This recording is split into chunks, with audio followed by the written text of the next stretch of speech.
The winter wind bit through Nathan Pierce's expensive coat as if it were made of paper. He sat on a cold park bench, his shoulders shaking, his face buried in his hands. Fresh snow covered the ground around him, pristine and white, but he barely noticed. The world had turned gray 3 years ago when cancer stole his wife, and now on this Christmas Eve, the colors refused to return. He had everything money could buy. The penthouse apartment overlooking the city. The private jet. The company worth billions. Stock options that made financial advisors weep with joy. But none of it mattered. Not one single dollar could buy back the warmth of Elizabeth's hand in his. Not 1 cent could return her laugh to his empty home. Nathan didn't even know why he'd come to this park. His driver had been taking him home from the office when something made him ask to be let out here. Maybe it was the families he'd seen through store windows, their arms full of wrapped presents and their faces full of smiles. Maybe it was the knowledge that he'd spend another Christmas eating takeout alone in his cold apartment, surrounded by furniture that cost more than most people's houses but provided zero comfort. His tears fell freely now, freezing on his cheeks in the December cold. He'd given up caring who saw him. The park was nearly empty anyway. Most people were home with their families, warm and happy and together. Where he should be. Where he would never be again. "Mister, why are you crying?" The small voice cut through his grief like a bell. Nathan looked up, blinking away tears, to find a little girl standing in front of him. She couldn't have been more than 6 years old, bundled in a bright red coat that looked worn but clean.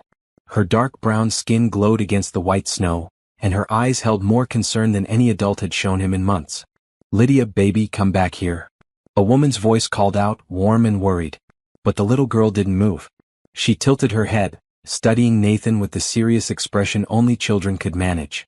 "Are you sad because you're alone? It's Christmas Eve. Nobody should be alone on Christmas Eve." Nathan tried to speak, but his throat had closed up. He managed a small nod. The little girl's face brightened with an idea. "Don't cry, mister.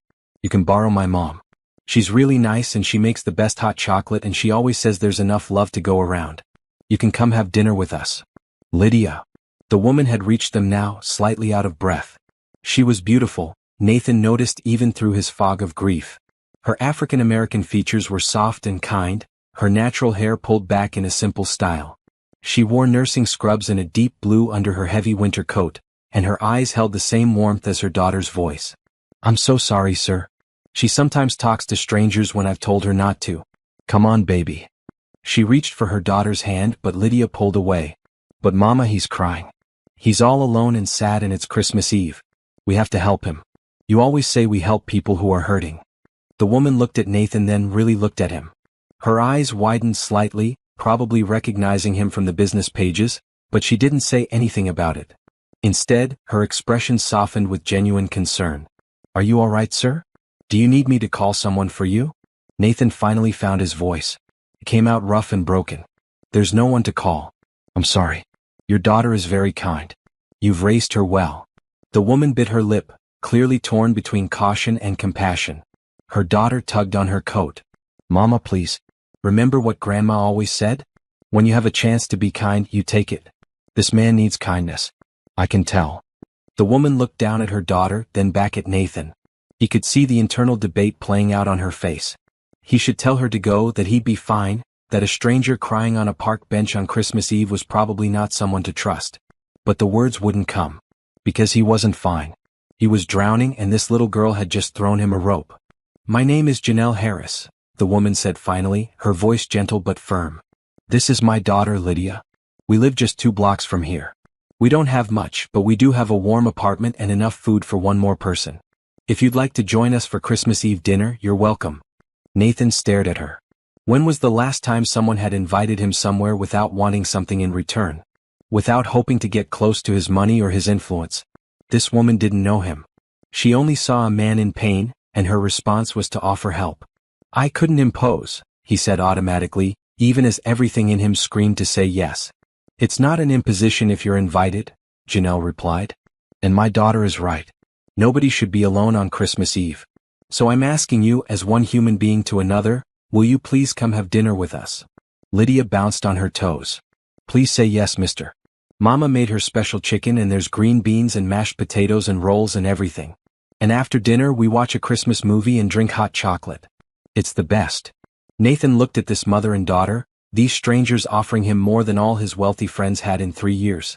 His chest felt tight, but for the first time in forever, it wasn't just from grief. It was from something else. Something that felt like hope. "My name is Nathan," he said quietly. "Nathan Pierce. And yes, if you're sure, I would very much like to join you for dinner." Lydia's face lit up like the sun. "Yeah. Come on, Mr. Nathan. Our apartment isn't fancy, but it's warm and cozy, and Mama says that's what matters." Janelle gave him a soft smile. "She's right about that. Come on then. Let's get out of this cold." As Nathan stood and fell into step beside them, Lydia reached up and took his hand without hesitation. Her small, warm fingers wrapped around his cold ones, and something inside his chest cracked open. Not painfully, but like ice beginning to thaw. He had no idea what he was doing. He had no idea why he was following these strangers to their home. But as Lydia chattered happily about Christmas cookies and Santa and all the things 6-year-olds found important, Nathan felt the first flicker of warmth he'd known in 3 long, cold years. Maybe his wife would have approved of this. Elizabeth had always said that the best gifts came from the most unexpected places. She'd believed in signs and fate and love that transcended loss. If she were here, she probably would have pushed him to accept this invitation even faster. They turned the corner, leaving the park behind. The snow continued to fall, covering their footprints, erasing the evidence of the broken man on the bench. Ahead of them, warm lights glowed from apartment windows. Behind one of those windows was Janelle and Lydia's home, and for tonight at least, it would be his refuge too. Nathan didn't know what tomorrow would bring. He didn't know if this kindness would change anything or if he'd wake up on Christmas morning still drowning in grief. But for now, in this moment, walking through the snow with a little girl's hand in his and her mother's compassion warming him from the inside, he had something he hadn't had in years. He had hope. Have you ever felt so alone that a stranger's kindness seemed like a miracle? This story shows us how a simple act of compassion can change everything. If this beginning touched your heart, please subscribe to see how Nathan's journey unfolds. Comment below, would you have accepted Janelle's invitation or would fear have held you back? The Harris apartment was exactly as Nathan had imagined. Small, modest, clean, and somehow more welcoming than any 5-star hotel he'd ever stayed in. The walls were painted a soft cream color, decorated with Lydia's crayon drawings and a few family photos. A small Christmas tree stood in the corner by the window, its ornaments clearly handmade and collected over years rather than purchased all at once from an expensive store. "Make yourself at home," Janelle said, hanging up her coat. "The bathroom is down the hall if you need it. Dinner will be ready in about 20 minutes. Can I show Mr. Nathan my room, Mama? Please?" Janelle smiled at her daughter. "If Mr. Nathan doesn't mind." "I don't mind at all," Nathan said. He meant it. Lydia's enthusiasm was infectious. The little girl grabbed his hand again and pulled him down the narrow hallway. Her room was tiny, barely big enough for a twin bed, a small dresser and a bookshelf. But it was filled with love. Stuffed animals lined the bed. Books were stacked neatly on the shelf. Drawings covered every available wall space. "This is Mr. Buttons," Lydia said, holding up a worn teddy bear. "He's been with me since I was a baby. And this is Princess, and that's Spots, and that one is George." Nathan listened as she introduced him to each stuffed animal, giving him their complete histories. It was the most normal conversation he'd had in years. No one asking for investments. No one pitching business ideas. Just a little girl sharing her treasures with someone she'd decided to trust. "Your room is very nice," Nathan said when she'd finished. "It's small, but Mama says good things come in small packages." "That's me. I'm small but mighty." Lydia flexed her arms to show her muscles. Nathan found himself smiling. Actually smiling. "Your mama is very wise." "Dinner's ready," Janelle called from the kitchen. The table was set simply with 3 mismatched plates and cups. A vase in the center held a few fresh evergreen branches, filling the room with the scent of winter. The food was arranged in serving bowls, steam still rising from the dishes. "I hope you like home cooking," Janelle said as they sat down. "It's nothing fancy." "It looks wonderful," Nathan replied honestly. His personal chef prepared elaborate meals that he barely tasted. This simple chicken dinner looked better than anything he'd eaten in months. Lydia reached out and took both their hands. "We always say grace, Mr. Nathan. You don't have to if you don't want to, but we do." Nathan found his hands being squeezed by the two of them. Janelle's hand was warm and strong, calloused from hard work. Lydia's was soft and small. Both felt like lifelines. Janelle's grace was simple and heartfelt. "Thank you for this food, for this day, and for bringing someone new to share it with us."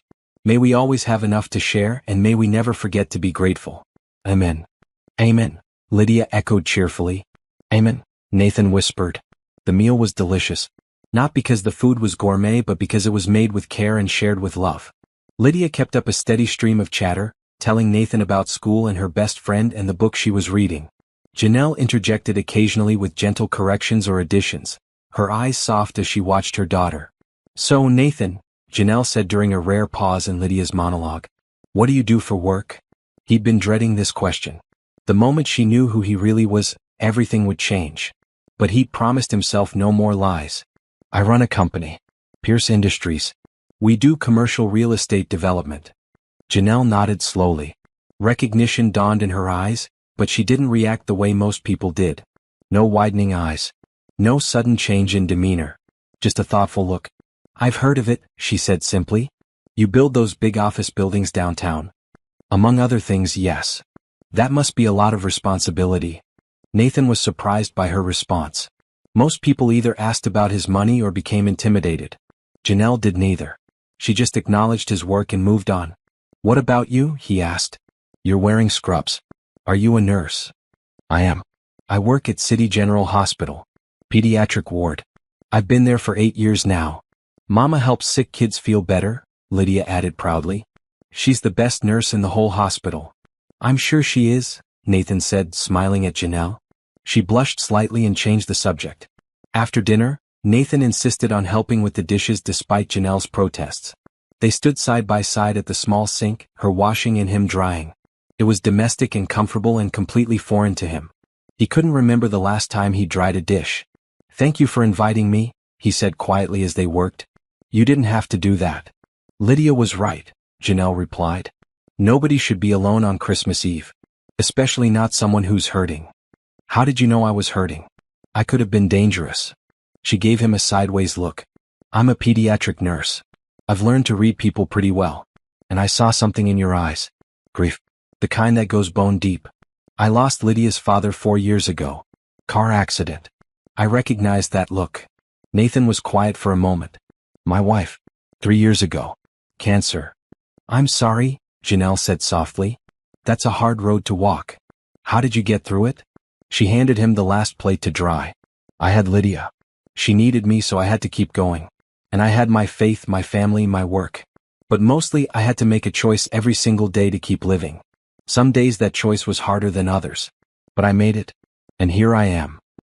Here you are, Nathan repeated. Making dinner for strangers and raising a beautiful daughter and somehow making it all look easy. Janelle laughed. It's not easy. Trust me. There are days I cry in the shower because I don't know how I'm going to pay all the bills. Days I'm so tired I can barely stand. But then Lydia smiles at me or says something funny, and I remember why I keep going. She's special. She is. Janelle dried her hands on a towel. She gets her heart from her father. He was always bringing home strays. People, animals didn't matter. If something needed help, he helped it. Lydia inherited that gene. I'm grateful she did, Nathan said. I don't know what would have happened if she hadn't talked to me tonight. Janelle met his eyes. Are you going to be okay? When you leave here, I mean.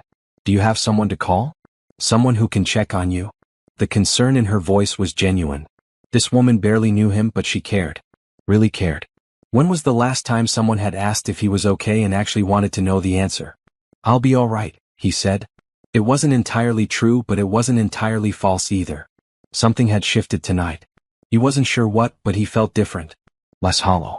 Movie time, Lydia called from the living room. Come on, Mr. Nathan. We're watching Elf. It's my favorite. They settled on the couch, Lydia between them, a bowl of popcorn on her lap. The movie played on a small television that had definitely seen better days, but Lydia's joy in watching it was infectious. She laughed at all the funny parts, even though she'd clearly seen it dozens of times. About halfway through, she leaned against Nathan's side. Without thinking, he put his arm around her small shoulders. She snuggled closer, completely trusting, completely comfortable. His throat tightened with emotion. He glanced at Janelle and found her watching them with soft eyes. She gave him a small smile, understanding somehow what this moment meant to him. By the time the movie ended, Lydia was yawning. Bedtime, little one, Janelle said, standing up. But I want to stay up with Mr. Nathan, Lydia protested sleepily. Mr. Nathan will be here when you wake up, Janelle said, then caught herself. I mean, if he wants to stay. We have a couch. It's not much, but it's comfortable. Nathan knew he should say no. Knew he should go back to his own apartment, his own space, his own loneliness. But the thought of that empty penthouse made his chest tighten. If you're sure I'm not imposing, I'd love to stay, he heard himself say. Lydia perked up immediately. Really? You'll be here for Christmas morning? I'll be here. Best Christmas ever, the little girl declared. After Lydia was tucked into bed, Janelle brought Nathan a pillow and a warm blanket. I'm sorry the accommodations aren't better. They're perfect, Nathan said. And he meant it. This lumpy couch in this small apartment with these kind strangers felt more like home than anywhere he'd been in 3 years. Janelle hesitated at the hallway entrance. Nathan? Thank you for accepting our invitation. I think maybe we needed you as much as you needed us tonight. Before he could respond, she disappeared down the hall. Nathan lay on the couch, the borrowed blanket pulled up to his chin, and stared at the small Christmas tree with its homemade ornaments and cheap lights. For the first time since Elizabeth died, he felt something other than grief. He felt grateful. Nathan woke to the sound of whispered giggles and the scent of coffee. For a confused moment he didn't know where he was. Then it all came flooding back. The park. The little girl. The invitation. The warmth. He opened his eyes to find Lydia sitting cross-legged on the floor beside the couch, watching him with barely contained excitement. You're awake, she stage whispered. Mama said I had to let you sleep, but I've been waiting forever. It's Christmas. Nathan sat up, running a hand through his hair. He was still wearing yesterday's clothes, rumpled and slept in. His watch told him it was only 7 in the morning, but Lydia looked like she'd been up for hours. Merry Christmas, he said, his voice rough from sleep. Merry Christmas, Mr. Nathan. Come on, Mama made coffee and there are cinnamon rolls for breakfast and then we can open presents. She tugged on his hand, pulling him off the couch. Nathan followed her into the kitchen, where Janelle stood at the stove in a bright green sweater and jeans, her hair loose around her shoulders. She looked beautiful and relaxed, so different from the tired nurse in scrubs from last night. Good morning, she said with a smile. I hope Lydia didn't wake you. I was already awake, Nathan lied. Lydia giggled, clearly not believing him. Coffee's fresh, Janelle said, pouring him a cup. How do you take it? Black is fine. The coffee was strong and good, not the fancy espresso his machine at home made, but better somehow. They ate breakfast at the small table, Lydia practically vibrating with excitement. Can we open presents now, Mama? Please? Janelle laughed. Yes, baby. We can open presents now. The living room was filled with soft morning light. The Christmas tree looked even more magical in the daylight, its mismatched ornaments each telling a story. Under the tree sat a small pile of presents, maybe 5 or 6 boxes, all wrapped in paper that had been carefully saved and reused from previous years. Mr. Nathan should go first, Lydia declared, since he's our guest. Oh, I don't have anything to open, Nathan said quickly. This is your Christmas, not mine. But Lydia was already pulling a small package from under the tree. This one is for you. Mama and I made it last night after you fell asleep. Nathan took the gift with trembling hands. It was wrapped in Sunday comics and tied with a red ribbon. Inside was a handmade card. The front had Lydia's drawing of 3 stick figures holding hands, labeled Me, Mama, and Mr. Nathan. Inside, in Janelle's neat handwriting, it read, Thank you for spending Christmas with us. You're always welcome here. Love, Janelle and Lydia. Nathan couldn't speak. His throat had closed up completely. This simple card, made with love by people who barely knew him, meant more than any expensive gift he'd received in his entire life. Do you like it? Lydia asked anxiously. I love it, Nathan managed. Thank you. Both of you. Janelle's eyes were suspiciously bright. You're welcome. Now, Lydia, open yours. Nathan watched as the little girl tore into her presents with pure joy. There weren't many, but each one was chosen with care. A new set of colored pencils. A book about space. A stuffed rabbit. A puzzle. And from Janelle, a beautiful red dress for church. Lydia hugged each gift like it was priceless. Nathan noticed that Janelle didn't open anything for herself. When he asked, she simply smiled and said, watching Lydia open hers is gift enough. But Nathan could see the worn edges of her sweater. The scuffs on her shoes. The way she carefully counted out exact change at the grocery store yesterday. This woman gave everything to her daughter and kept nothing for herself. After presents, they spent the morning in comfortable companionship. Lydia built her new puzzle on the floor while Nathan and Janelle sat on the couch, drinking coffee and talking. Nathan learned that Janelle had grown up in the city, gone to nursing school on scholarships, met her husband at a community center volunteer event. She spoke about him with love but without the crushing grief Nathan still felt for Elizabeth. You learn to carry it differently, she explained when he asked how she'd moved forward. The grief doesn't get smaller but you get stronger. You build your life around it instead of letting it crush you. Some days are harder than others. Holidays especially. But having Lydia helps. She keeps me grounded in the present instead of lost in the past. I don't have that, Nathan admitted. I don't have anyone keeping me grounded. So I just keep working. Keep building things. Keep moving so I don't have to feel. Janelle studied him thoughtfully. What would your wife want for you? If she could tell you right now, what would she say? Nathan closed his eyes. Elizabeth's face appeared in his mind, bright and clear. She'd tell me to stop hiding. She'd say that grief is the price of love, but love is worth the price. She'd want me to live again, really live, not just exist. She sounds wise. She was. She was everything. Nathan opened his eyes to find Janelle watching him with understanding. I don't know how to do this without her. You take it one day at a time. One moment at a time if that's all you can manage. And you let people help you. Like Lydia and I helped you yesterday. Like you're helping us right now just by being here. I'm not helping anything. You're the ones who saved me. You're helping more than you know, Janelle said softly. Lydia misses having a father figure. And well, it's nice to have adult conversation with someone who isn't asking me to change bedpans or administer medication. Nathan laughed. It felt rusty, like a door that hadn't been opened in years, but it felt good. Mama, I'm hungry, Lydia announced. Again? You just ate breakfast. That was forever ago. Janelle checked her watch and laughed. It was 2 hours ago, but I suppose we can have an early lunch. Nathan, would you like to stay? I was going to make grilled cheese sandwiches. You should say no. Should thank them for their kindness and go back to his own life. But sitting in this warm apartment with these two incredible people felt right in a way nothing had felt right in 3 years. I'd love to stay, he said. But only if you let me help cook. Making lunch with Janelle felt natural. They moved around the small kitchen in comfortable synchronization, her buttering bread while he sliced cheese. Lydia sat at the table, coloring in a new coloring book, occasionally looking up to ask random questions. Mr. Nathan, do you have a house? I have an apartment. Is it big? Very big. Bigger than ours? Much bigger. Lydia considered this. Is it full of love like ours is? Nathan's hand stilled on the cheese slicer. He looked at this wise little girl who asked questions that cut straight to the heart of things. No, he said honestly. It's not full of love. That's sad. You should come here more often. Our apartment is small but we have lots of love to share. Right, Mama? Right, baby, Janelle said, her voice thick with emotion. After lunch they played board games. Nathan couldn't remember the last time he'd played board games. Probably not since he was a child himself. But here, with Lydia's competitive spirit and Janelle's good-natured teasing, it was fun. Simple, uncomplicated fun. As the afternoon wore on, Nathan found himself dreading the moment he'd have to leave. This tiny apartment had become a sanctuary, and these two people had become, what? Friends? More than strangers, certainly. People who had shown him that maybe, just maybe, there was still light in the world. I should probably go soon, he said reluctantly as the sun began to set. Let you have your evening. Do you have somewhere to be? Janelle asked gently. No. Just my empty apartment. Then stay for dinner. It's just leftovers from yesterday but there's plenty.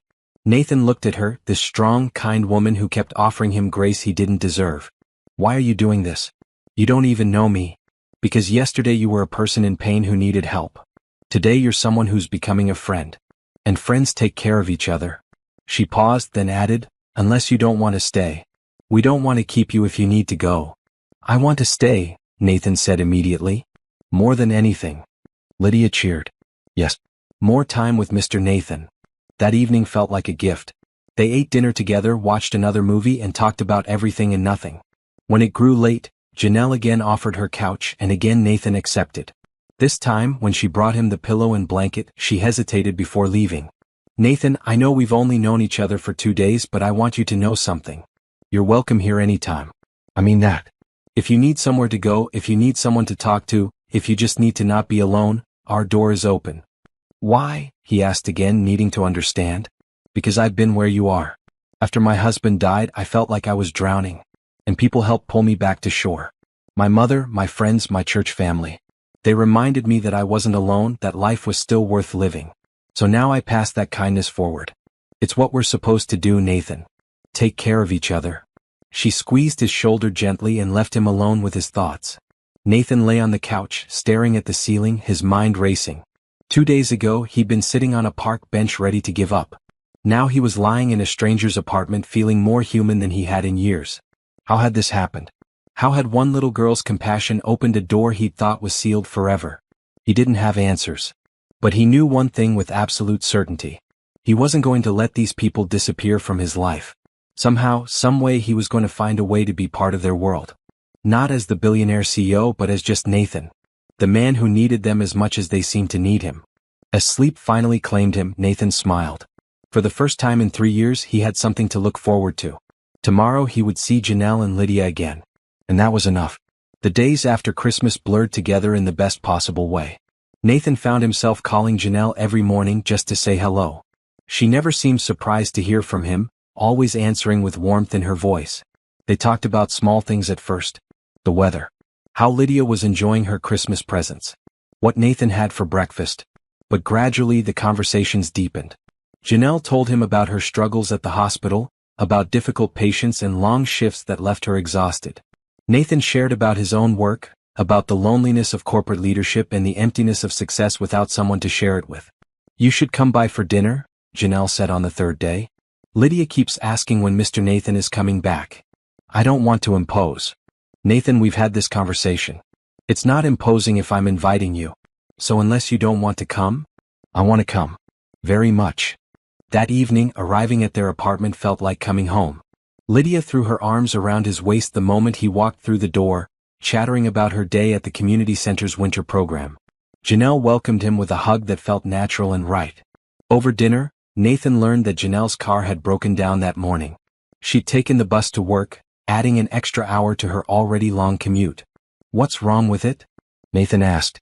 The mechanic said it's the transmission. It's going to cost more to fix than the car is worth. She tried to sound casual, but Nathan could hear the stress underneath. I'll figure something out. Maybe I can find a good used car somewhere. Nathan's mind immediately went to solutions. He could buy her a new car. A reliable one, safe for her and Lydia. But something held him back. He remembered what Janelle had said about wanting to help without overwhelming. He needed to approach this carefully. Let me make some calls, he said. I know some people who might be able to help get it fixed for less. Nathan, I can't ask you to do that. You're not asking. I'm offering. Please let me help. It would make me feel good to do something useful. Janelle looked like she wanted to argue, but then Lydia piped up. Mama, remember what you told Mr. Nathan? About letting people help? Maybe you should listen to your own advice. Janelle laughed despite herself. When did you get so wise? I learned from the best, Lydia said, grinning. Nathan made the calls the next morning. By afternoon, Janelle's car was not only fixed but had received a complete tune-up and new tires. When she called to thank him, her voice was thick with emotion. Nathan, I can't accept this. It's too much. The mechanic said everything was paid for, plus the bill was way too low for all the work done. The mechanic owed me a favor, Nathan lied smoothly. In truth, he'd paid the full cost and given the mechanic a generous bonus to keep quiet about it. Please, Janelle. Makes me happy to help. And Lydia needs you to have reliable transportation. There was a long pause. Then quietly, thank you. You have no idea what this means to me. I think I do, Nathan replied softly. As the week went on, Nathan found more reasons to visit. He brought pizza for dinner one night. Another evening he arrived with a bag of groceries, claiming he'd bought too much and didn't want it to go to waste. Janelle saw through his excuses but accepted them gracefully, understanding that helping them helped him too. On New Year's Eve, Janelle invited him to spend the evening with them. Nothing fancy, she warned. Just us, some snacks and watching the ball drop on TV. Lydia usually falls asleep before midnight anyway. Nathan arrived with sparkling cider and a cheese platter from a fancy downtown shop. Lydia's eyes went wide at the spread. Is this what rich people eat at parties? She asked innocently. Lydia, Janelle warned. But Nathan just laughed. Sometimes. But honestly, this tastes better because I'm sharing it with you. As midnight approached, Lydia did indeed fall asleep on the couch between them. Nathan and Janelle sat in comfortable silence, watching the countdown on TV. This is the first New Year's Eve I haven't dreaded in 3 years, Nathan admitted quietly. What changed? Janelle asked. I met a little girl in a park who taught me that kindness still exists. And her mother who showed me that life goes on even when you think it can't. Janelle turned to look at him. In the flickering light from the TV, her eyes were soft. You've changed too, you know. That first night you looked broken. Now you look like you're healing. I am healing. Thanks to you. We're helping each other, she corrected. You've done as much for us as we've done for you. The countdown reached 10 seconds. As the crowd on TV chanted, Nathan and Janelle looked at each other. When midnight struck, they leaned in and hugged, a gentle embrace that felt significant somehow. Like they were marking not just a new year but a new chapter. Happy New Year, Nathan, Janelle whispered. Happy New Year, Janelle. The next week brought more changes. Nathan started visiting almost every day, timing his arrivals for when Lydia got home from the community center. He helped her with homework, played games, and listened to her endless stories. Janelle worked her shifts knowing her daughter wasn't alone, that someone trustworthy was looking after her. One afternoon, while Lydia was in her room playing, Janelle sat down beside Nathan on the couch. Can I ask you something? Anything. Why are you really here? Not that I'm complaining, but I need to understand. You're a busy man. You run a huge company. Yet you're spending hours in a tiny apartment with a single mom and her kid. Why? Nathan considered his answer carefully. Because here I'm not CEO Nathan Pierce. I'm just Nathan. The man who plays board games and helps with homework and drinks coffee at a kitchen table. Here I matter because of who I am, not what I have. Do you have any idea how rare that is? But surely you have friends, family, people who care about you beyond your money? I thought I did. But after Elizabeth died, most of them disappeared. They didn't know how to handle my grief. Or they wanted me to move on faster than I could. Or they only came around when they wanted something. He met her eyes. You and Lydia don't want anything from me except my company. That's priceless. Janelle reached out and took his hand. You're right. We don't want anything from you except your friendship. And you have that, Nathan. You'll always have that. Her hand in his felt right. Natural. Like they'd been holding hands for years instead of weeks. Nathan found himself wondering what it would be like to kiss her. To hold her close. To build something more than friendship. But it was too soon. They both had scars that needed more time to heal. So instead, he just squeezed her hand and said, thank you. For everything. Later that week, Nathan discovered Janelle had a stack of medical bills on her kitchen counter. Bills from Lydia's asthma treatments from months ago. He didn't say anything, but he made note of it. He wanted to help, but he knew he had to be careful. Janelle had pride and he respected that. Nathan, Janelle said one evening after Lydia was in bed. I need to talk to you about something. His heart sank. Was she going to ask him to stop visiting? Had he overstepped somehow? Okay, he said carefully. Lydia's getting very attached to you. She talks about you constantly. At school, at home, everywhere. I'm not saying that's bad, but I need to know what your intentions are. Are you going to be in our lives long term, or is this just a temporary thing until you feel better? Nathan hadn't expected this question, but he knew the answer immediately. Long term. Janelle, I know we've only known each other a few weeks, but you and Lydia have become important to me. I'm not going anywhere. Relief flooded her face. Good. Because she's already half in love with you, and if you disappeared, it would break her heart. I won't disappear, Nathan promised. You're stuck with me now. Janelle smiled. I think I can live with that. As Nathan drove home that night to his empty penthouse, he realized something profound. He didn't want to go back to that empty space. He wanted to turn around, go back to the tiny apartment, and fall asleep on that lumpy couch surrounded by people who cared about him. But he couldn't. Not yet. He and Janelle were building something, but they needed time. Time to heal, time to trust, time to figure out what this thing between them was becoming. So he went home and climbed into his expensive bed in his expensive apartment and stared at the ceiling, counting the hours until he could see them again. But this time the loneliness felt different. Because now he knew it was temporary. He had somewhere to go. People waiting for him. A little girl who called him Mr. Nathan and a woman who made him feel like maybe, just maybe, he could love again. And that knowledge, that hope, made all the difference. The text from Janelle came at 10 in the morning, while Nathan was in a board meeting. Call me when you can. It's important. Nathan excused himself immediately, ignoring the surprised looks from his executives. Outside the conference room, he dialed her number with shaking hands. Janelle? What's wrong? Is Lydia okay? Lydia's fine. Physically anyway. But Nathan, we need to talk. Can you come over tonight? I'll be there in 20 minutes. Nathan, you're at work. Tonight is fine. Nothing is more important than you and Lydia. I'll be there soon. He was at their door in 15 minutes. Janelle let him in, her face troubled. Lydia was at school, so they were alone. What happened? Nathan asked immediately. Janelle handed him her phone. On the screen was a news article.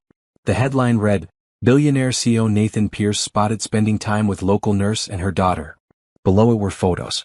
Nathan leaving their apartment building. Nathan and Lydia walking hand in hand.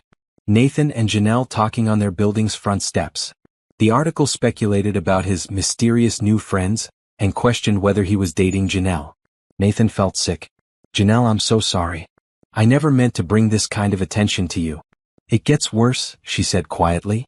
Lydia's school called. Some parents saw the article. They're asking questions, making comments. One mother implied I was using my daughter to get close to a rich man. Nathan's hands clenched into fists. That's ridiculous. You didn't even know who I was when you invited me to dinner. I know that. You know that. But people talk, Nathan. And now Lydia is caught in the middle. She came home crying yesterday because some kids at school were teasing her, saying her mom was a gold digger. Where is she now? At my mother's house. I didn't want her to hear this conversation. Nathan paced the small living room. Tell me what you need. Do you want me to release a statement? Hold a press conference? I'll do whatever it takes to protect you and Lydia. Janelle was quiet for a long moment. I need to understand something first. Why didn't you tell me who you really were? From the beginning, I mean. Because I didn't want this. Nathan gestured at the phone. I didn't want my money and my position to change how you saw me. For the first time in years, someone looked at me and just saw Nathan. A man. Not a bank account, not a business opportunity. Just me. But Nathan, you had to know this would come out eventually. I hoped we'd have more time. I wanted to build something real before the world got involved. I wanted you to know me, really know me, before you had to deal with all the complications that come with my life. Janelle sat down on the couch, looking tired. I understand that. I do. But now my daughter is being bullied because of her association with you. My neighbors are gossiping. My coworkers are asking questions. This is exactly the kind of drama I've tried to keep out of our lives. Nathan's heart sank. Are you asking me to leave? To stay away? I don't know what I'm asking, Janelle admitted. I care about you, Nathan. These past few weeks have been wonderful. But I need to put Lydia first. Always. And right now, your presence in her life is causing her pain. Then let me fix it. Please. Let me make this right. How? How do you fix people's perceptions? How do you stop gossip and speculation? By telling the truth, Nathan said firmly. By being honest about who we are and what we mean to each other. Janelle, I know we've only known each other a few weeks, but you and Lydia have become the most important people in my life. If the world needs to know that, fine. Let them know. I'm not ashamed of our friendship. But that's just it, Nathan. Is it friendship? Because that article implied something more. And if I'm honest, I've been feeling something more too. But I don't know if that's real or if I'm just grateful for your help. And I don't know if you actually care about me or if I'm just filling the hole your wife left. Nathan crossed the room and knelt in front of her, taking her hands. Look at me, Janelle. What I feel for you has nothing to do with Elizabeth and everything to do with who you are. You're strong, compassionate, funny, and real. You challenge me. You see me. You've brought light back into my life when I thought there was only darkness. That's not gratitude. That's not using you to fill a void. That's genuine affection. Janelle's eyes filled with tears. I'm scared, Nathan. Scared of getting hurt. Scared of my daughter getting hurt. Scared that your world is too big and complicated for us. My world is whatever I make it, Nathan said. And I want to make it one where you and Lydia are in it. Not on the periphery, not as charity cases or temporary distractions. As real, permanent parts of my life. But only if you want that too. Only if you're willing to take a chance on us. What if it doesn't work? What if we try this and it falls apart? Lydia is already attached to you. If you leave, it will destroy her. Then I won't leave. Janelle, I'm 42 years old. I've built a billion-dollar company from nothing. I've negotiated with world leaders and closed impossible deals. I know commitment when I'm ready for it. And I'm ready for this. For you. For Lydia. For whatever we can build together. A tear slipped down Janelle's cheek. This is crazy. We barely know each other. Sometimes you just know, Nathan said softly. Don't you feel it? This connection between us? Is real, Janelle. I know it is. I do feel it, she whispered. It terrifies me, but I feel it. Then let's be terrified together. Let's face whatever comes as a team. You, me, and Lydia. Janelle pulled one hand free and wiped her eyes. What about the press? The gossip? The attention? We face it head on. I'll release a statement explaining that we're friends who are exploring something more. That your daughter is a wonderful little girl who deserves respect and privacy. That anyone who has a problem with our relationship can take it up with me directly. That sounds like a declaration of war. Nathan smiled grimly. Maybe it is. But I'm not going to let anyone hurt you or Lydia. Ever. Janelle studied his face for a long moment. You really mean that, don't you? You'd actually go to war for us. Without hesitation. You saved my life, Janelle. Now let me protect yours. We saved each other, she corrected. And yes, Nathan. Let's do this. Let's face it together. Nathan pulled her into his arms, holding her close. She fit perfectly against him, her head tucked under his chin. He could feel her heart beating, matching the rhythm of his own. Thank you, he murmured into her hair. Thank you for trusting me. Don't make me regret it, she said, but there was no real warning in her voice. Just a gentle reminder that she was putting her faith in him. Never, Nathan promised. They sat like that for a long time, just holding each other. Outside, the world was spinning with gossip and speculation. But inside this small apartment, everything felt right. Finally, Janelle pulled back. I should call my mother, tell her to bring Lydia home. She'll want to see you. How do we explain all this to her? The truth simplified. That some people were being unkind, but we're handling it. That you're still our friend and always will be. That the people who matter don't care what newspapers say. Nathan nodded. And maybe I should spend less time here for a while? Until things calm down? Absolutely not, Janelle said firmly. That would teach Lydia that we run from problems. No, you keep coming over just like before. Let people see that we're not ashamed. Let them gossip. Eventually they'll get bored and move on to something else. You're very brave, you know that? I'm a single mother raising a child alone. I have to be brave. She smiled. But having you by my side makes it easier. When Lydia arrived home, she ran straight to Nathan and hugged him tightly. The mean kids at school said you were going to leave because their parents said so. But I told them they were wrong. I told them you promised you wouldn't leave. Right, Mr. Nathan? You promised. Nathan picked her up, holding her close. I promised, sweetheart. And I keep my promises. I'm not going anywhere. Even if people are mean? Even then. Because mean people don't get to decide who I care about. I decide that. And I've decided that you and your mama are very important to me. Lydia hugged him tighter. You're important to us too. That evening, Nathan stayed for dinner as planned. They ate together, played games, and acted like nothing had changed. Because in the ways that mattered, nothing had. They were still just three people enjoying each other's company. But later, after Lydia was in bed, Nathan and Janelle sat together on the couch and talked seriously about the future. My lawyer will draft a statement tomorrow, Nathan said. I want your approval on it before it goes out. Thank you for including me in that decision. It's your life too. You get a say in how we handle this. He paused. Janelle, I need to be honest about something else. The car repair, the groceries, all of it. I've been helping financially because I want to, but I need you to be comfortable with that. If it bothers you, I'll stop. Your feelings matter more than my desire to help. Janelle thought about it. It bothered me at first. Made me feel like a charity case. But then I realized something. You're not helping because you pity us. You're helping because you care. And that makes all the difference. I do care. So much. Then keep helping. But Nathan, I need you to understand something too. I'm not with you for your money. I need you to really believe that. I do believe it. You invited me into your home when you thought I was just a broken man on a park bench. That's not someone looking for a meal ticket. That's someone with a good heart. Janelle leaned against his shoulder. We're really doing this, aren't we? Taking on the world together. If you're still willing. I'm willing. Scared but willing. Nathan kissed the top of her head gently. It was the first time he'd kissed her, even in such an innocent way. She didn't pull away. Instead, she sighed and relaxed more fully against him. Whatever comes next, Nathan said quietly, we face it together. All three of us. All three of us, Janelle agreed. And sitting there, holding the woman who'd shown him how to live again, Nathan knew he'd made the right choice. This woman, this beautiful, strong, complicated woman, was worth fighting for. And her daughter, that bright, kind, wonderful little girl, deserved to be protected at all costs. Let the world gossip. Let them speculate. Nathan Pierce had found something more valuable than any business deal or stock portfolio. He'd found love.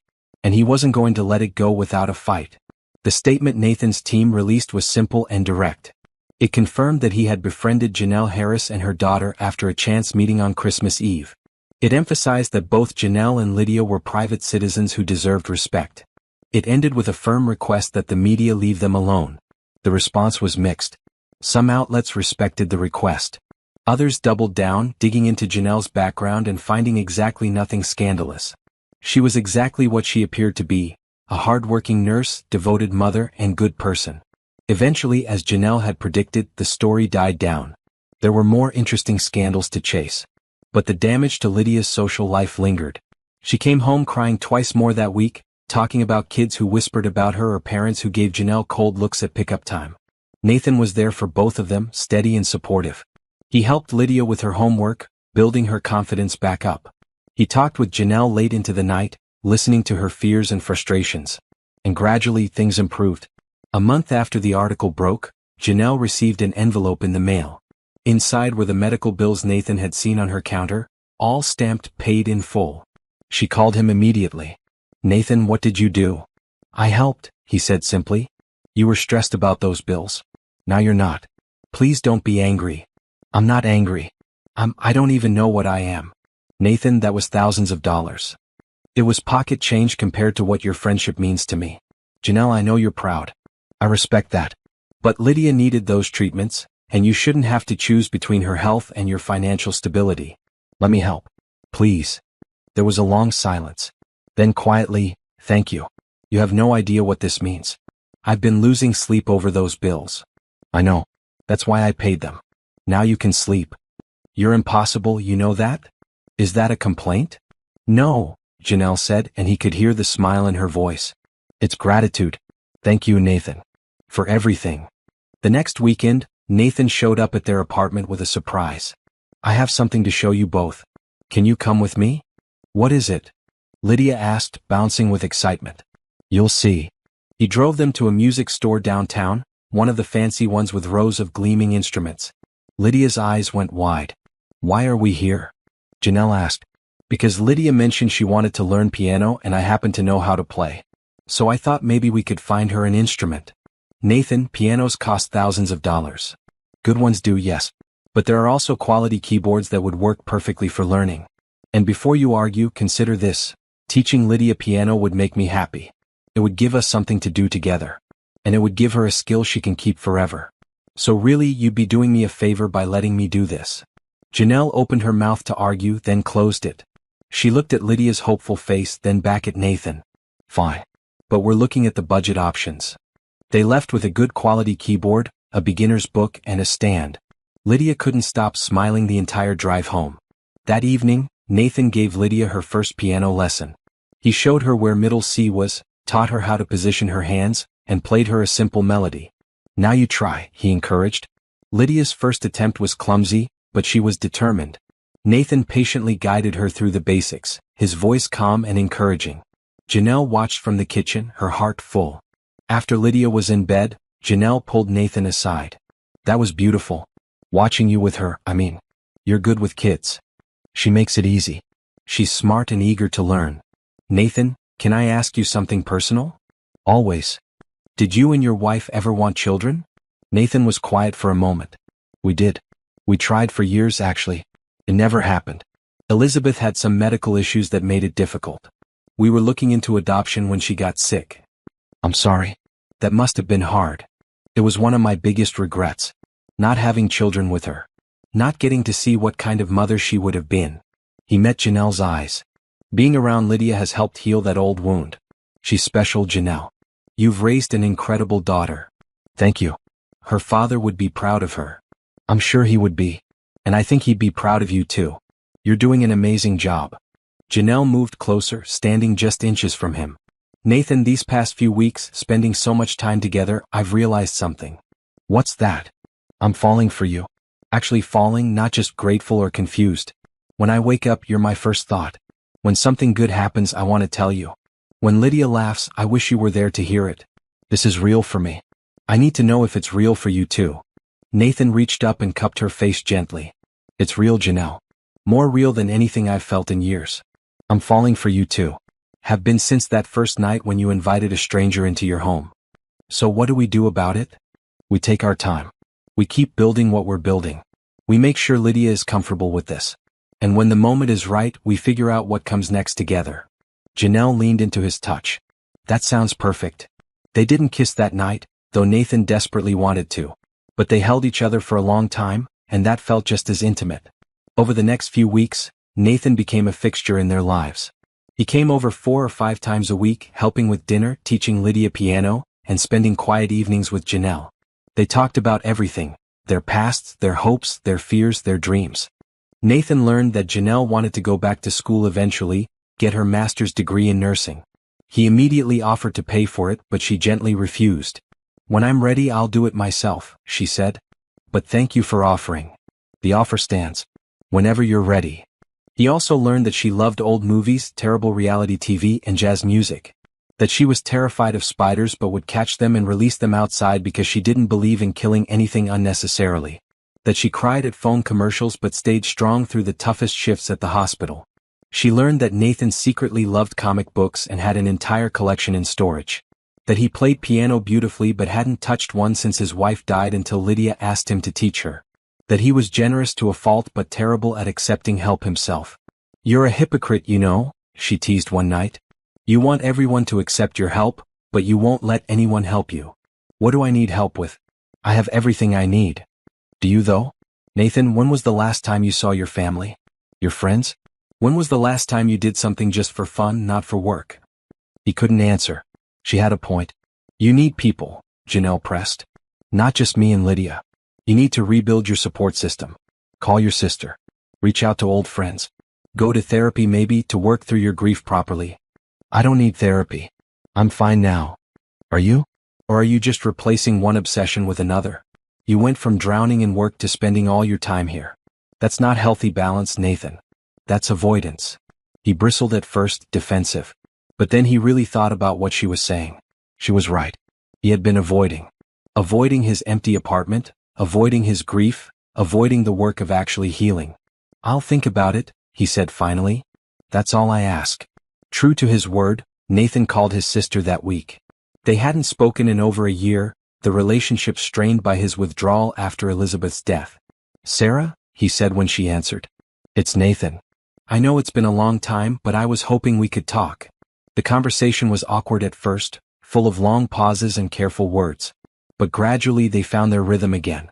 Sarah was cautious but willing to try rebuilding their relationship. I want you to meet someone, Nathan said toward the end of the call. 2 someones actually. They're important to me. A woman? Sarah's voice perked up with interest. Yes. And her daughter. It's new but it's real. I think you'd like them. Then I'd love to meet them. Nathan, I'm glad you called. I've missed you. I've missed you too. A week later, Nathan invited Janelle and Lydia to lunch with Sarah. The meeting went better than he'd hoped. Sarah was warm and welcoming, immediately putting Lydia at ease by asking about her piano lessons. She and Janelle bonded over nursing stories, Sarah being a pediatrician. As they were leaving, Sarah pulled Nathan aside. She's wonderful. They both are. Hold on to them. I plan to. Good. Because I haven't seen you smile like this in years. Whatever they're doing for you, it's working. They make me want to be better. To do better. Then they're exactly what you need. That night, back at Janelle's apartment, Nathan felt lighter than he had in years. He was rebuilding connections. Facing his grief. Moving forward instead of just existing. Thank you, he told Janelle as they sat together after Lydia was asleep. For what? For pushing me. For not letting me hide. For caring enough to challenge me. That's what people who love each other do, Janelle said. Then she froze. I mean people who care about each other. I didn't mean. Nathan silenced her with a gentle kiss. It was soft and brief, barely more than a brush of lips. But it was their first real kiss and it felt like a promise. I love you too, he whispered. I didn't want to say it first and scare you. But I love you, Janelle. You and Lydia both. Tears filled her eyes. You mean that? With everything in me. You've given me a reason to live again. How could I not love you? Janelle kissed him again, deeper this time. When they finally pulled apart, they were both smiling. So what now? She asked. Now we keep building. One day at a time. Until we're ready for whatever comes next. I like that plan. They sat together, holding each other, dreaming about the future. Neither knew exactly where this road would lead, but they knew they wanted to travel it together. And that was enough. Spring arrived with unexpected warmth, bringing new growth to the city parks and a sense of fresh starts. Nathan suggested a picnic one Saturday and Janelle agreed immediately. They packed sandwiches, fruit and Lydia's favorite juice boxes, then headed to the same park where they'd first met. "This is where I first saw you," Lydia said, running ahead to the bench where Nathan had been sitting that Christmas Eve. "You were so sad, Mr. Nathan. But look at you now. You're happy." "I am happy," Nathan agreed, ruffling her hair. "Thanks to you and your mama." They spread a blanket on the grass and ate their picnic lunch. Other families were around, enjoying the sunny weather. Nathan noticed a few people recognizing him, but they kept their distance, respecting his privacy. The scandal had truly died down. "I've been thinking," Nathan said as they finished eating. "My company has a gala coming up next month. It's a charity event, raising money for children's hospitals. Janelle, would you and Lydia like to come with me?"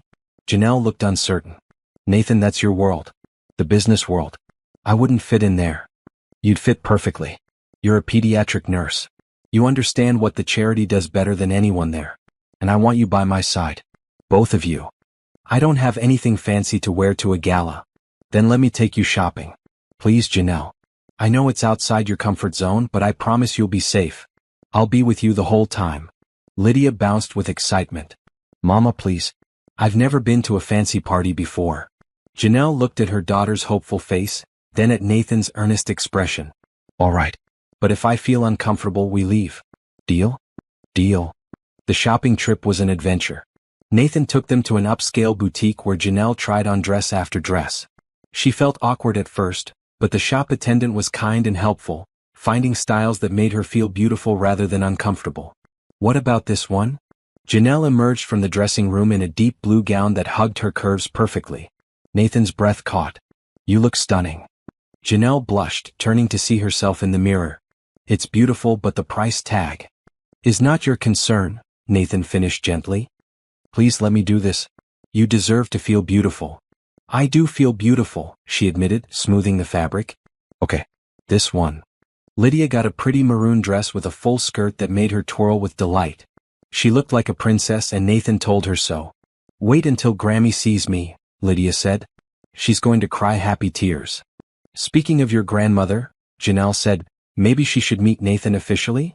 She's heard all about you, but I think it's time for a proper introduction." Nathan felt nervous about meeting Janelle's mother, but he needn't have worried.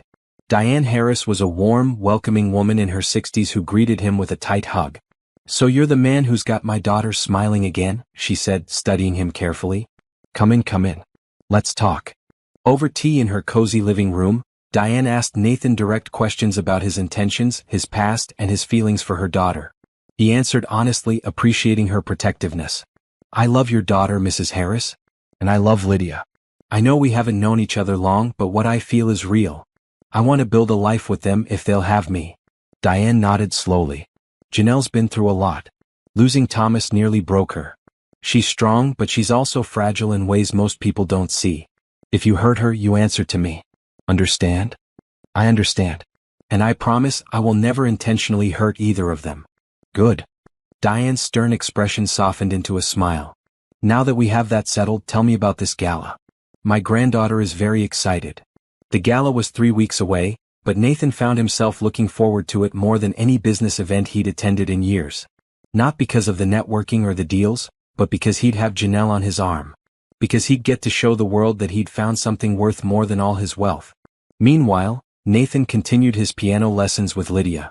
She was improving rapidly, her small fingers learning to dance across the keys. He taught her simple songs at first, then gradually introduced more complex pieces. "You're a natural," he told her one afternoon as she successfully played through a full song without mistakes. "Really? You're not just saying that. Really? You have talent, Lydia. If you keep practicing, you could be very good. Will you keep teaching me? Even when I'm all grown up?" Nathan's heart squeezed. "For as long as you want me to." "Forever, then. I want you to teach me forever." Nathan hugged her close, this little girl who'd saved him without even knowing it. Forever sounds perfect. That evening, after Lydia was asleep, Nathan and Janelle sat on the couch, talking about the future. I've been thinking about something, Nathan said carefully. My apartment downtown is too big for one person. It's cold and empty and doesn't feel like home. But this apartment is getting cramped for 3 people spending so much time together. Nathan, where are you going with this? I want us to look at houses together. Not for me, for us. All 3 of us. A place with a yard for Lydia, a proper room for her piano, space for everyone. Janelle pulled back to look at him. That's a huge step. I know. And if you're not ready, we can wait. But Janelle, I'm 42 years old. I've lost enough time to grief. I don't want to waste any more. I want to build a life with you. I want to wake up next to you every morning and fall asleep beside you every night. I want to help raise Lydia, be there for her school events and piano recitals and all the little moments that make up a childhood. Are you asking me to move in with you? Eventually, yes. But first, I'm asking if you'll look at houses with me. See what's out there. Think about what a future together might look like in practical terms. Janelle was quiet for a long moment. My lease is up in 3 months. I know. Nathan had done his research. That's awfully convenient timing. Maybe it's fate. Janelle smiled despite her nervousness. You know what Lydia would say if she heard us talking about this? What? She'd say it's about time. She asks me almost every night when you're going to be her real daddy. Nathan's breath caught. What do you tell her? That these things take time. That we have to be sure. But Nathan, I am sure. I've been sure for weeks now. I love you. And more than that, I trust you. With my heart, with my daughter, with our future. Then say yes. Say yes to looking at houses. Say yes to building something together. Say yes to me. Janelle kissed him softly. Yes. To all of it. Yes. They spent the next few weeks looking at houses in family-friendly neighborhoods. Nathan didn't care about the price. He cared about finding a place that felt right, that would be a real home for all of them. Lydia came along on the house tours, giving her opinion on each property. Too small. Too dark. No good yard. Wrong feel. Until they found a beautiful house in a quiet neighborhood with excellent schools. It had 4 bedrooms, a big backyard, a room perfect for a piano, and a warm, welcoming feel. The moment they walked in, Lydia ran from room to room, squealing with delight. This is it, Mama. This is our house. Janelle walked through slowly, taking it all in. The bright kitchen. The cozy living room. The master bedroom with attached bath. Nathan, this is too much. It's perfect. Look at how happy Lydia is. This is where we should be. But the cost is mine to worry about. Janelle, please. Let me do this. Let me give you and Lydia the home you deserve. Janelle looked around again, imagining their life here. Lydia playing in the yard. Family dinners in that kitchen. Lazy Sundays in the living room. Nathan coming home every evening to them. Okay, she whispered. Yes, this is our house. Nathan made an offer that same day. It was accepted immediately. That evening, as they celebrated with pizza and ice cream, Lydia asked the question they'd both been expecting. So if we all live in the new house together, does that mean Mr. Nathan is going to be my daddy? Janelle and Nathan exchanged glances. They talked about this, about how to approach the subject with Lydia. Would you like that? Nathan asked gently. For me to be your daddy? Yes, Lydia said immediately. I already think of you that way. You teach me stuff and help with homework and play with me and make Mama smile. That's what daddies do. You're right, Nathan said. That is what daddies do. And I would be honored to be your daddy if your mama agrees. Mama? Lydia turned pleading eyes to Janelle. I agree, baby. Nathan would be a wonderful father to you. Lydia launched herself at Nathan, hugging him tightly. Best day ever. Over her head, Nathan and Janelle smiled at each other. They were really doing this. Building a family. Creating something new from the ashes of their old lives. Later, after Lydia was in bed, Nathan pulled out a small box. I know we've talked about moving in together, about me being Lydia's dad. But there's one more thing I want to ask. He opened the box to reveal a beautiful but not ostentatious diamond ring. Janelle Harris, I fell in love with you the moment you invited a broken stranger into your home. You showed me that life was still worth living, that love could bloom even after loss. Will you marry me? Tears streamed down Janelle's face. Yes. 1,000 times yes. Nathan slipped the ring on her finger, then kissed her deeply. When they pulled apart, both were crying happy tears. I can't believe this is real, Janelle said. 6 months ago, I was struggling to make ends meet, raising my daughter alone, thinking I'd never find love again. Now I'm engaged to an amazing man, planning to move into a beautiful house, and watching my daughter thrive. 6 months ago, I was sitting on a park bench ready to give up, Nathan replied. Now I have a fiancé I adore, a daughter I love, and a future that actually means something. We saved each other, Janelle. We did. And we're going to keep saving each other, every single day. They told Lydia about the engagement the next morning. Her shriek of joy woke up half the building. You're going to be married? Really truly married? And we'll all live together forever? Forever, Nathan confirmed. I need to tell everyone, Lydia declared. Grammy and my friends and my teacher and everyone in the whole world. They laughed, letting her excitement wash over them. This was what family felt like. Joy and love and belonging. The gala was the following week. Nathan, Janelle, and Lydia arrived together, a family in every way that mattered. People stared, whispered, speculated. But Nathan didn't care. He held Janelle's hand proudly, introduced Lydia to everyone they met, and made it clear that these two were his world now. During his speech, Nathan spoke about the importance of children's hospitals, about how they'd saved his fiancée's daughter when she had a health scare. He talked about the incredible nurses who worked tirelessly to heal sick kids. And he made a personal donation of $5 million to the charity, done in Lydia's name. The room erupted in applause. Janelle was crying. Lydia was beaming. And Nathan knew he'd finally found where he belonged. Not in boardrooms or penthouses. Not in business deals or stock portfolios. But here, with this woman and this child, building a life based on love instead of money. And that, he realized, was worth more than any fortune he could ever accumulate. The weeks following the gala passed in a blur of wedding planning, house preparation, and general happiness. Nathan had never felt more complete. Every morning he woke up grateful. Every evening he counted his blessings. But there was one thing that kept nagging at him. One conversation he needed to have with Janelle before they got married. About Elizabeth. They talked about his late wife, of course. Janelle knew the basic story. Cancer, a 3-year battle, her death, his grief.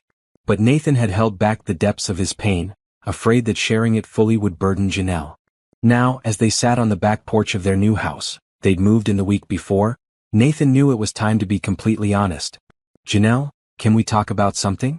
She looked up from the wedding invitation samples she'd been reviewing. Of course. What's on your mind? Elizabeth. I need to tell you about her. Really tell you, not just the sanitized version.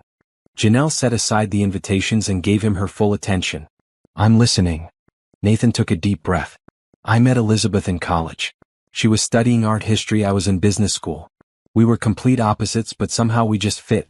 She was creative where I was practical. She was spontaneous where I was careful. She balanced me. She sounds wonderful. She was. We got married young, built a life together. When I started my company, she was my biggest supporter. She believed in me when no one else did. And when the company took off, she kept me grounded. Made sure I didn't lose myself in the success. Nathan paused, gathering his thoughts. When she got sick, I threw everything at it. The best doctors, experimental treatments, anything that might help. But nothing worked. The cancer was aggressive. We had 3 years from diagnosis to death, and I watched her fade a little more each day. Janelle reached for his hand, squeezing gently. The last 6 months were the hardest. She was in so much pain, but she never complained. She worried about me instead. Made me promise I'd move on, find happiness again. I promised, but I didn't believe it was possible. And then you met us, Janelle said softly. And then I met you, Nathan agreed. But here's what I need you to know. Loving you doesn't diminish what I felt for Elizabeth. She'll always be part of me. Always have a piece of my heart. I'm not replacing her with you. I'm making room for you alongside her. I know that, Nathan. I've never felt like I was competing with her memory. But you need to know that sometimes I'll have hard days. Anniversaries, holidays, random moments when something reminds me of her. And on those days I might be sad. That doesn't mean I don't love you. It just means I'm carrying 2 loves in my heart. Janelle moved closer, taking both his hands. Nathan, I understand that better than you might think. I still love Thomas. I still think about him. I still have moments when grief hits me out of nowhere. That doesn't change how much I love you. You're not bothered by it? Why would I be? The fact that you loved Elizabeth so deeply tells me what kind of man you are. The fact that her death devastated you shows the depth of your capacity for love. I'm not threatened by your past, Nathan. I'm grateful for it because it made you who you are today. Nathan felt tears building. I was so afraid to tell you all this. Afraid you'd think I wasn't really over her, or that I was using you to fill a void. Are you using me to fill a void? No. What I feel for you is completely its own thing. You're not a replacement or a substitute. You're Janelle. The woman who invited a stranger to dinner. The woman who challenges me to be better. The woman I want to spend the rest of my life with. Then that's all I need to know. Janelle cupped his face gently. We're both coming into this marriage with scars and history. That doesn't make us broken. It makes us human. We'll carry our past together and we'll build our future together. Okay. Okay. Nathan pulled her close, holding her tight. I love you so much. I love you too. All of you, including the parts that still hurt. They sat together in comfortable silence, watching the sun set over their new backyard. Inside, they could hear Lydia practicing piano, the notes floating through the open windows. I think Elizabeth would have liked you, Nathan said quietly. She always wanted me to find someone strong enough to handle me. Someone who wouldn't let me hide or run away. That's you. I wish I could have met her. Me too. She would have loved Lydia. Elizabeth always wanted children. She would have been an amazing mother. She can still be part of Lydia's life, Janelle said thoughtfully. Through the stories you tell, the lessons you share. Children can have more than two parents' worth of love. There's room in Lydia's heart for her dad, for you, and for the woman who shaped the man you became. Nathan was crying now, unable to hold back the tears. How did I get so lucky to find you? A little girl decided to talk to a stranger on a park bench. That's how. Best decision she ever made. They went inside together, joining Lydia at the piano. Nathan sat beside her, helping her through a tricky section of her newest song. Janelle watched from the doorway, her heart full. This was family. Not perfect, not without scars, but real and loving and good. Later that night, after Lydia was asleep, Nathan and Janelle lay in bed, talking about the wedding plans. I want to do something at the ceremony, Nathan said. To honor both Elizabeth and Thomas.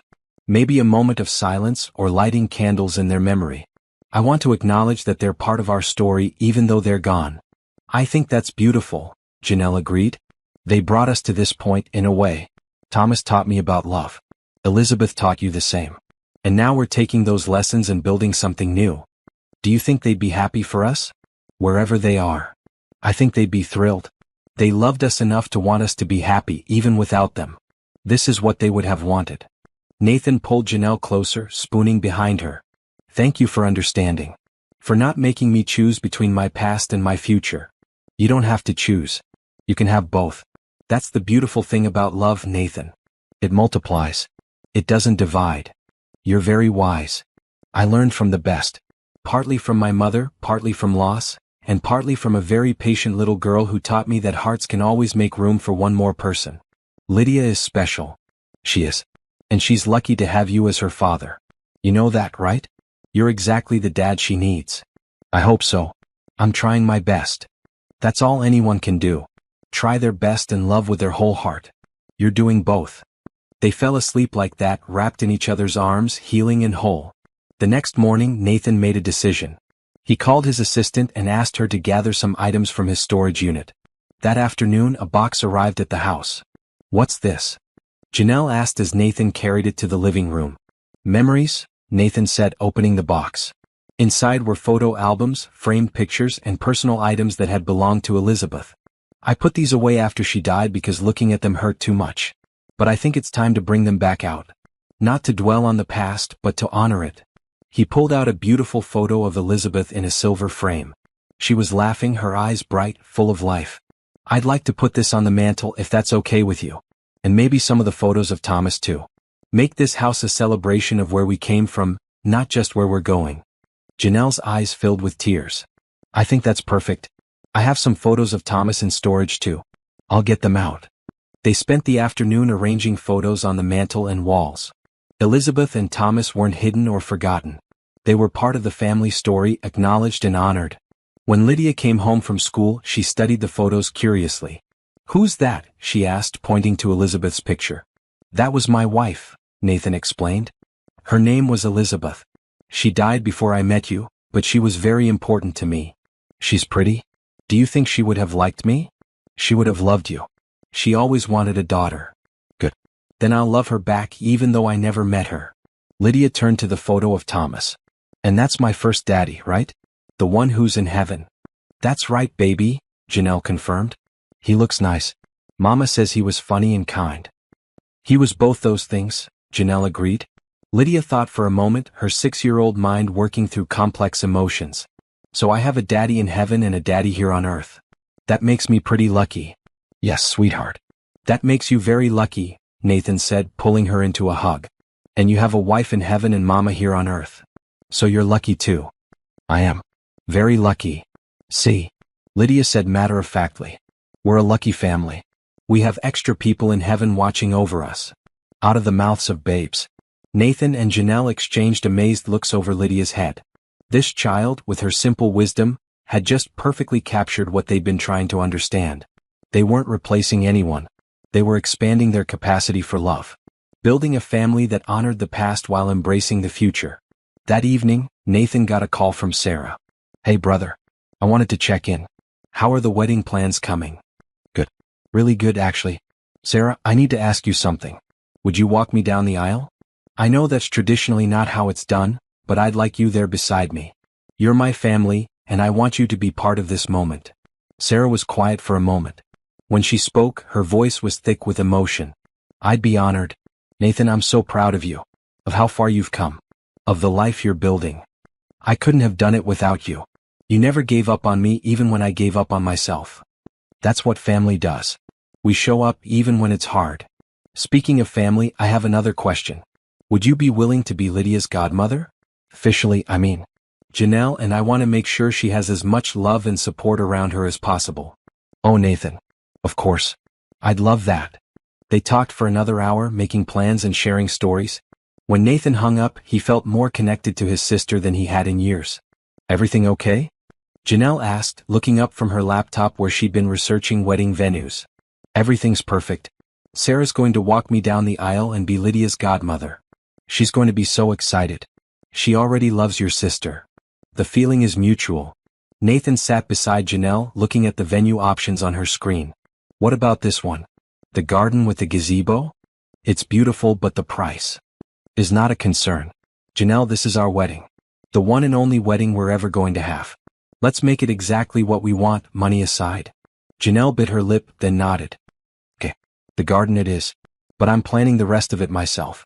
I don't want some fancy wedding planner taking over. Deal. Though I reserve the right to help with whatever you need. That goes without saying. We're a team now. Always, Nathan agreed, kissing her softly. As they continued planning, talking about flowers and music and guest lists, Nathan realized something profound. He was truly happy. Not just content, not just okay, but genuinely, deeply happy.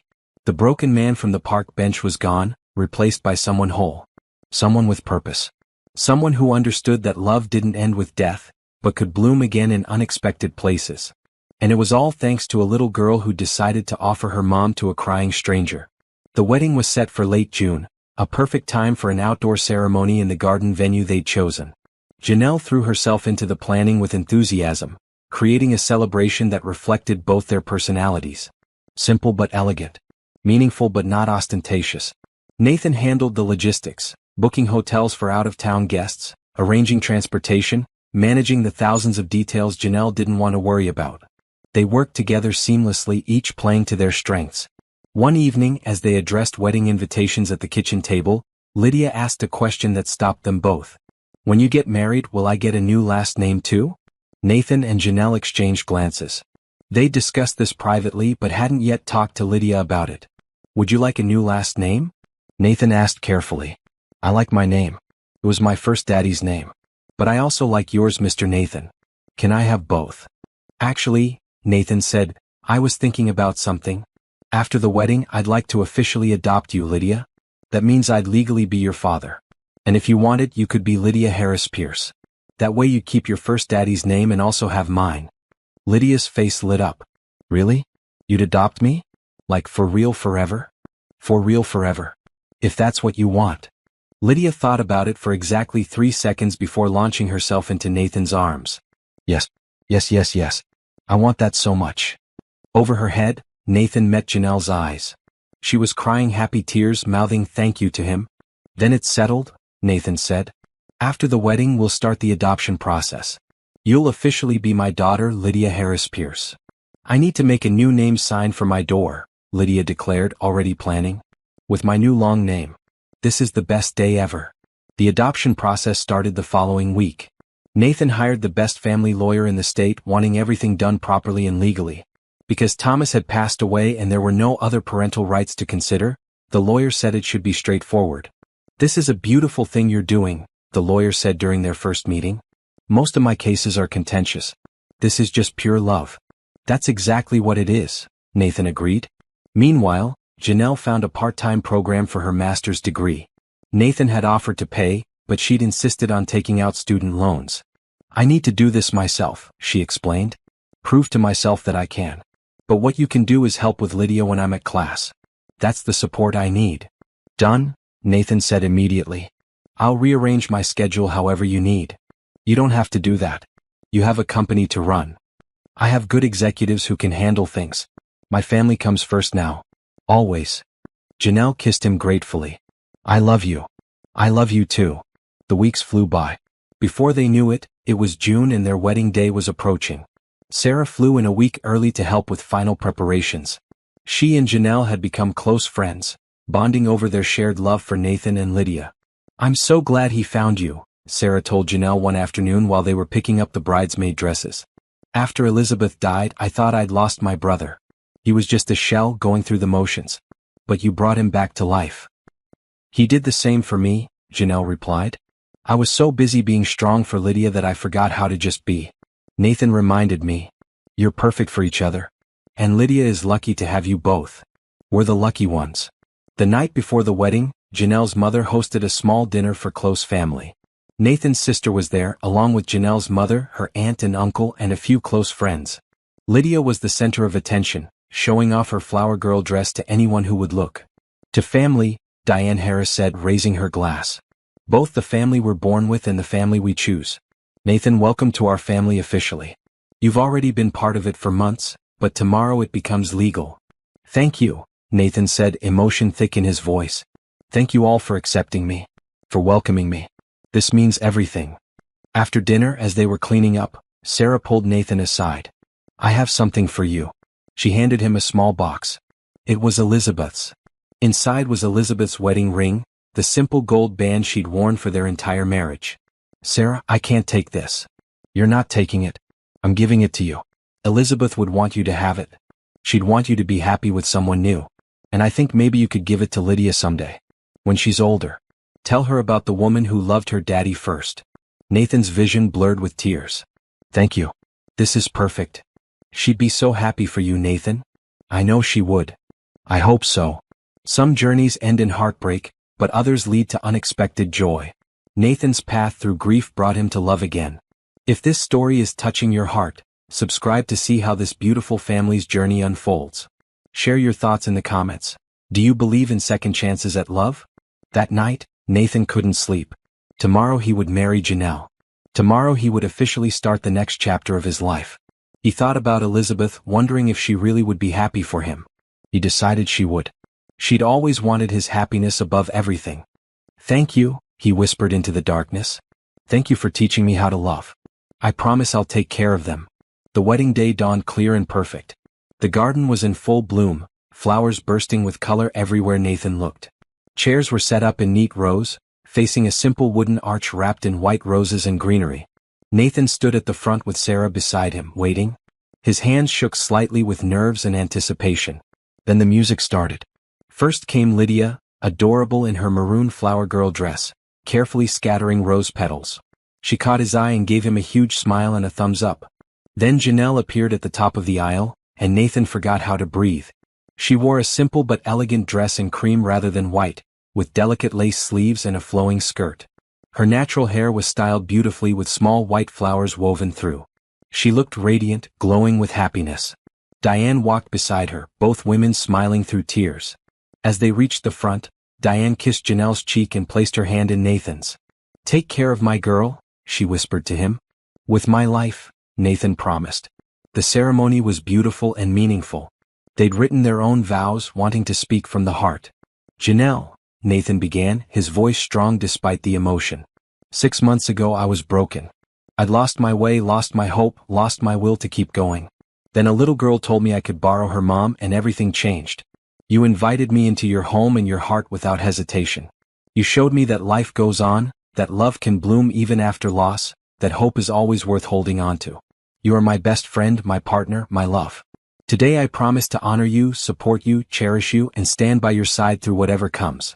I promise to be the best father I can be to Lydia, to help carry your burdens and to celebrate your joys. I promise to choose you every single day for the rest of my life. Janelle was crying openly now. Nathan, when you sat down on that park bench, you looked like I felt after losing Thomas. Lost, alone, scared. But you also looked like someone worth saving. And in saving you, you saved me too. You reminded me that my heart could love again. That letting someone in didn't dishonor what I'd lost. You've been patient with my fears, gentle with my scars, and constant in your love. Today I promise to be your partner in all things. To challenge you when you need it and support you always. To help you remember that you're not alone anymore. I promise to love you not just in the easy moments but through the hard ones too. I choose you, Nathan Pierce. Today and always. There wasn't a dry eye in the garden. When the officiant asked if there were any objections, Lydia piped up. I object. You forgot the part where Nathan becomes my daddy too. Laughter rippled through the crowd. The officiant smiled. You're absolutely right. Before we continue, I understand there's another promise being made today. Nathan knelt down to Lydia's level. From his pocket, he pulled out a necklace with a heart-shaped locket. Inside were photos of Thomas and Elizabeth. Lydia Harris, I know I can never replace your first daddy. He'll always be important, always be loved, always be remembered. But I promise to be the best father I can be to you. To teach you, protect you, support you, and love you unconditionally for the rest of my life. Will you accept me as your second daddy? Yes, Lydia said, throwing her arms around his neck. Forever and ever. There was more laughter and applause. When Lydia pulled back, Nathan fastened the necklace around her neck. This way, he explained, you'll always carry both your fathers with you. The one in heaven and the one right here. The ceremony continued. They lit candles in memory of Thomas and Elizabeth, acknowledging the people who'd brought them to this moment. They exchanged rings. And finally they were pronounced husband and wife. The kiss was gentle but meaningful, a promise sealed with love. As they walked back down the aisle as a family, Lydia between them holding both their hands, Nathan felt complete. His journey from that dark park bench to this moment had been painful and difficult, but worth every step. The reception was joyful and perfect. There was dancing and laughter, good food and better company. Lydia danced with Nathan, standing on his feet as he twirled her around. Janelle danced with her mother, both crying happy tears. During the father-daughter dance, Nathan held Lydia close and whispered, "Thank you for talking to me that day in the park. You saved my life." "You saved mine too," Lydia replied with a child's wisdom. "You made my mama happy again.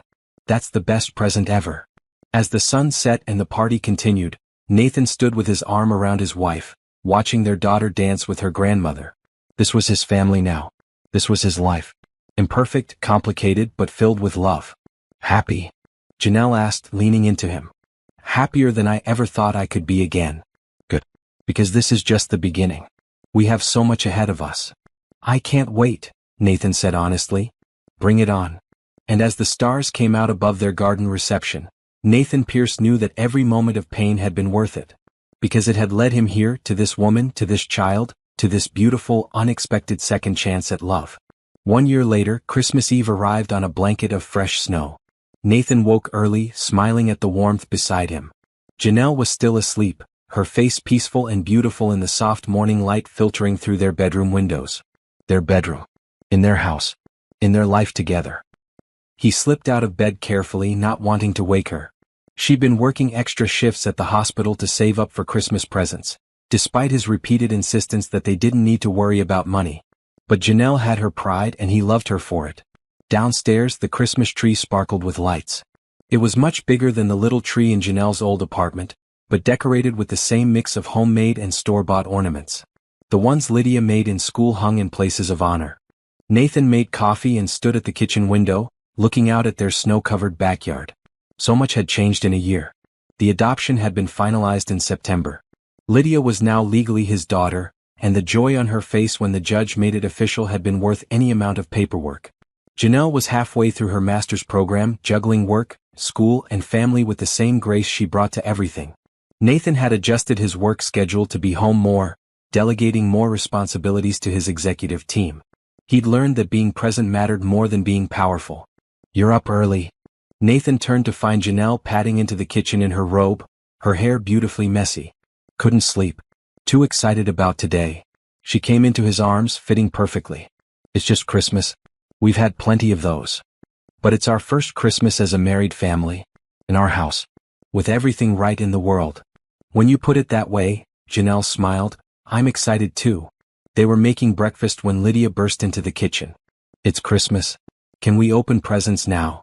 Good morning to you too, Janelle laughed. Good morning, Mama. Good morning, Daddy. Merry Christmas. I love you both. Now can we please open presents? Someone's excited, Nathan said, ruffling her hair. It's Christmas, Lydia said, as if this explained everything. They ate breakfast together, Lydia bouncing in her seat with barely contained energy. Then finally it was time for presents. The pile under the tree was much larger this year, but still filled with thoughtful gifts rather than expensive ones. Lydia had made handmade presents for both of them. A drawing for Janelle showing their family, and a composition she'd written for Nathan to play on the piano. I wrote it myself, she said proudly. Mr. Chin, my music teacher, helped me, but I picked all the notes. Nathan was touched beyond words. This is the best gift I've ever received. Better than the tie I got you? Much better. They spent the morning in comfortable chaos. Wrapping paper everywhere. Lydia showing off her new books and art supplies. Janelle exclaiming over the beautiful necklace Nathan had gotten her. Music playing. Laughter filling the house. After lunch, Nathan suggested a walk. I want to show you both something. They bundled up and headed to the park where it all began. The same park where a broken man had sat on a bench 1 year ago, ready to give up. Why are we here? Lydia asked, holding both their hands as they walked. Because this is where our story started, Nathan explained. 1 year ago today, a brave little girl walked up to a sad stranger and offered to let him borrow her mom. I remember, Lydia said. You were crying. I was very sad. But then you talked to me and your mom invited me to dinner and everything changed. They reached the bench. Someone had brushed off the snow and they sat down together, Lydia in the middle. You saved my life that day, Nathan told Lydia seriously. Did you know that? Mama said. But you saved us too. You made Mama stop worrying about money all the time. You help me with homework. You make us laugh. That's pretty good saving. We saved each other, Janelle said, putting her arm around both of them. That's what families do. They sat in comfortable silence for a moment, watching the snow fall gently around them. Other families walked by, heading home after their own Christmas celebrations. You know what I'm grateful for? Nathan said finally. Second chances. The chance to love again. The chance to be a father. The chance to build a life that matters. I'm grateful for kindness, Janelle added. For the kindness of a little girl who didn't walk past someone in pain. For the kindness of a man who accepted help when he needed it. For all the small acts of kindness that built this beautiful life. I'm grateful for hot chocolate and piano lessons and my 2 best parents in the whole world, Lydia said simply. And for Christmas, I like Christmas. They laughed. Trust Lydia to keep things simple and honest. Should we head home? Janelle suggested. Grammy and Sarah are coming for dinner. Wait, Nathan said. I want to do something first. He pulled out his phone and took a photo of the 3 of them on the bench. Then he pulled up the photo from last Christmas, the one of them walking together after their first meeting. Look how far we've come, he said, showing them both photos. In the first photo they looked uncertain, still strangers navigating new territory. In the new photo they looked like what they were, a family. Comfortable, loving, complete. That's a good picture, Lydia declared. We look happy. That's because we are happy, Nathan said. As they walked home, Nathan thought about the journey that had brought them here. The grief and loss. The chance meeting. The slow building of trust and love. The challenges they'd overcome. The life they'd built together. At home they prepared for dinner. Sarah arrived first, bearing gifts and hugs. Diane came next with her famous sweet potato pie. They gathered around the table, this makeshift family bound not by blood but by choice and love. During dinner, Sarah made an announcement. I have some news. I've been seeing someone. It's early but it's good. I wanted you all to know. That's wonderful, Janelle said warmly. You deserve happiness too. You taught me something, Nathan, Sarah said. You showed me that it's never too late to open your heart again. That love can surprise you when you least expect it. Thank you for that. I learned it from the best, Nathan replied, looking at Janelle. After dinner they gathered in the living room. Nathan sat at the piano with Lydia on the bench beside him. He played the composition she'd written, her original piece. It was simple but beautiful, full of hope and joy. When he finished, everyone applauded. Lydia beamed with pride. "Play the song we practiced," she whispered to Nathan.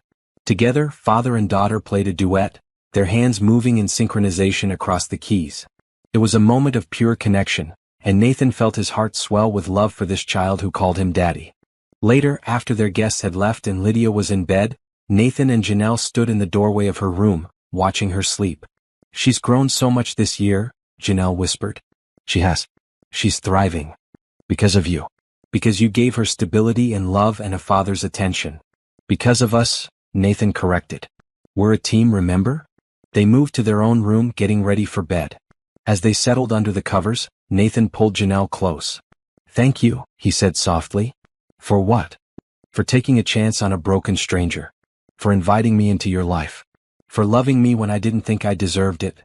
For giving me a family. For everything." "You did the same for us," Janelle reminded him. "We were struggling, alone, barely getting by. You gave us security and support and love. We're even, Nathan." "No," Nathan disagreed gently. "I'll never be even. You gave me more than I could ever repay. You gave me a reason to live." Janelle kissed him softly. "Then we're both lucky. We found each other when we needed it most." "What do you think next year will bring?" Nathan asked. "Who knows? More adventures. More challenges. More love. Whatever it is, we'll face it together." "Together," Nathan agreed. As they fell asleep in each other's arms, Nathan thought about the man he'd been a year ago. Broken. Alone. Ready to give up. If he could go back and tell that man what was coming, would he believe it? Would he believe that a little girl's compassion would open a door to this much happiness? Probably not. But that was the beautiful thing about life. Surprised you. It offered second chances when you least expected them. It showed you that hope was always worth holding on to. The next morning, Nathan woke to the sound of Lydia's laughter and Janelle's voice from downstairs. He lay there for a moment, just listening, his heart full to bursting. This was his life now. This noise and chaos and love. This family that had chosen each other. This home filled with warmth and laughter and second chances. He got up and headed downstairs, ready to start another day with the two people who'd saved him. Ready to build more memories, face more challenges, and cherish every moment. Because life, he'd learned, was precious. Love was powerful. And kindness could change everything. The man who'd sat crying on that park bench was gone forever. In his place was someone whole. Someone happy. Someone grateful. Someone home.